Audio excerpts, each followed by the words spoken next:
Hey, bonjour tout le monde, j'espère que vous allez bien. Bienvenue dans une nouvelle vidéo dédiée à ELK et notamment Elasticsearch. Aujourd'hui, on s'intéresse, après la partie mapping, on s'intéresse à la partie search, donc à la partie recherche. On va la survoler un petit peu hein, parce qu'il y a énormément de choses à faire, à dire, à comprendre avec Elasticsearch. C'est vraiment son point fort, mais en même temps, c'est aussi, comme c'est son point fort, c'est un domaine très pointu pour lui. Donc c'est le roi, donc là je vous l'ai mis, hein, de la recherche full text, un petit peu Elasticsearch. Je crois qu'il est sans équivalent, quoi. En tout cas à ma connaissance, il est sans équivalent. Donc pour travailler cela aujourd'hui, ce qu'on a, donc j'ai conservé lors de la vidéo précédente l'index, l'index utilisateur qu'on avait, qui est composé donc. Alors, on va le faire comme ça, composé de quelques éléments sur lesquels ça va nous suffire pour pouvoir faire de la recherche sans avoir énormément de données. Alors on va se l'afficher avec GQ, ça va être mieux. Voilà, donc là j'ai un utilisateur qui s'appelle Paul qui habite à Bordeaux, un qui s'appelle Pierre qui habite à Paris, un qui s'appelle Xavier qui habite à Caen et un deuxième qui s'appelle Xavier qui habite à Caen. Ok, donc on a 4 utilisateurs dans notre table. Donc quand on a la réponse là, alors là c'est comme si on faisait un match all, c'est-à-dire qu'on lui demandait tous les documents de la table, donc sans limitation, sans filtre. Et donc vous voyez que ce qui est important dans Elastic, dans la plupart des requêtes de recherche, dans les requêtes de recherche, vous retrouvez un résultat qui vous est retourné sur cette forme-ci, bien sûr, avec les métadonnées, donc c'est-à-dire tout ce qui est attrait à Elasticsearch, et puis vos data à vous.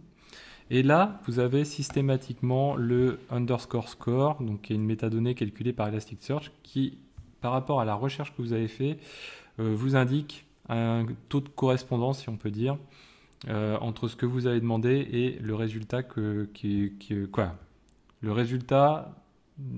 score du document en question. C'est-à-dire que ce document-là a un score de 1, celui-ci de 1. Pourquoi? Parce que là, je les ai tous demandés sans aucun filtre. Donc du coup, forcément, ils matchent tous à la perfection avec. Donc j'ai un score de 1. Vous allez voir que ça va évoluer ensuite. Donc ça, c'est la première chose. Ensuite, donc, on va s'amuser à faire quelques recherches. Donc première chose, donc nous on a vu là on a fait une recherche full sans limitation. On peut faire une recherche full avec limitation en disant tiens je veux rechercher tous les documents qui contiennent quelque chose. Donc on est quand même sur une recherche très large. Si je mets tous ceux qui contiennent Xavier, alors avec GQ ça va être mieux. Voilà, donc là j'ai tous les documents qui contiennent Xavier. Donc ça, c'est une première chose. Ensuite, bien sûr, cette méthode-là, elle est un petit peu brutale, on va dire. Maintenant, on va pouvoir aller un petit peu plus dans la finesse des choses. Donc premier cas de recherche, on veut une recherche de tous les documents dont le champ ville contient Paris. Ok. Donc là, jusque-là, c'est pas très compliqué. Alors, à chaque fois, il faut que je le mette parce que sinon, on va jamais y arriver. Hop, voilà. Donc tous ceux qui contiennent Paris, donc il n'y a que Pierre qui habite Paris, donc vous voyez que c'est lui. Et pour le coup, comme il est tout seul, il a un score qui est très élevé, 1.2. Donc on n'en a qu'un. L'autre élément qui est important, c'est de se dire, tiens, moi je vais rechercher tous ceux qui... on pourrait rechercher sur une phrase. Alors nous, en l'occurrence, on a des villes, mais on n'a pas de villes composées, donc ça se prête moins.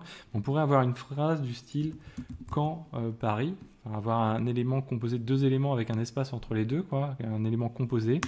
Si je fais ça, vous voyez que là, il me retourne à la fois ceux qui habitent Caen et ceux qui habitent Paris. Donc en fait, la recherche qui est là n'est pas stricte sur le contenu qui est là. Pour pouvoir faire ça, il faut passer par une query de type, de type match phrase ici. Donc il faut changer simplement la manière dont on va travailler les choses. Donc ici, au lieu de passer ici match phrase, si je fais ça, vous voyez là j'ai un résultat qui est nul. Alors que tout à l'heure, juste avec le match tout court, j'avais un résultat qui était plus important, qui était à la fois les camps, à la fois les paris, mais pas l'association des deux. Donc là, j'ai l'association des deux. Vous voyez la différence donc avec le match phrase. Donc le match phrase permet d'avoir une recherche plus stricte, notamment quand on est dans le cas d'une recherche de phrase, comme son nom l'indique. Donc c'est ça qui est intéressant. Ensuite, qu'est-ce qu'on a d'autre? On a la possibilité de faire une recherche multi-champ. Alors tout à l'heure, on l'a fait par le biais de cette requête-ci. Là, quelque part, on a fait une recherche multi-champ, c'est-à-dire on a cherché Xavier partout dans les documents, donc dans tous les champs des documents. Ce qui peut se passer, alors nous on n'a que 2 champs, c'est pas très compliqué à faire, mais ce qui peut se passer, c'est qu'on peut avoir que quelques champs parmi, je sais pas, 100 champs sur lesquels on veut chercher. Et donc pour faire ça, on va utiliser le multi-match. Donc celui-ci, hop, voilà. Donc le multi-match, à qui lui, on va passer donc toujours le même principe, on est toujours en search, et derrière on lui dit, écoute, ça c'est du multi-match, la forme est un petit peu différente par rapport à tout à l'heure. Première chose, on lui définit qu'est-ce que l'on va chercher, donc le contenu, la data de la query, donc là en l'occurrence c'est quand, et dans quel champ il va les chercher. Donc là, moi je dis, tiens, tu vas me chercher ça dans le champ nom et dans le champ ville. Et donc du coup, ça me donne le résultat. Hop, j'aurais dû mettre des GQ à chaque fois. Ça me donne le résultat, voilà. Quand à chaque fois est ressorti. Alors, je n'ai pas des cas, mais si je l'avais eu dans le nom, je l'aurais retrouvé également. Qu'est-ce qu'il est également possible de faire? Alors, il y a la possibilité avec cet élément-là de faire du fuzziness. Ça permet d'y apporter de l'inconnu dans les caractères, de l'approximation dans les caractères. Par exemple ici, donc le query, tout à l'heure j'avais quand. Là, cette fois-ci, on a quelque chose qui pourrait se rapprocher de quand, qui est creux. Donc on a le même nombre de caractères, on a le C, le E, donc on est quelque chose d'assez près. Donc là, on a, alors je vous invite à aller voir la doc d'Elasticsearch dessus, sur le fuzziness. On l'a fixé à 2, et vous allez voir que malgré, alors, faut que je remette le GQ, malgré le fait que je cherche creux, il va m'avoir retourné quand même des éléments sur quand, vous voyez, hop, ici. Et le score n'est pas le même que celui de tout à l'heure. Donc si on retrouve la requête de tout à l'heure sans le fuzziness, voilà. Ici, vous voyez, on était à 0,69.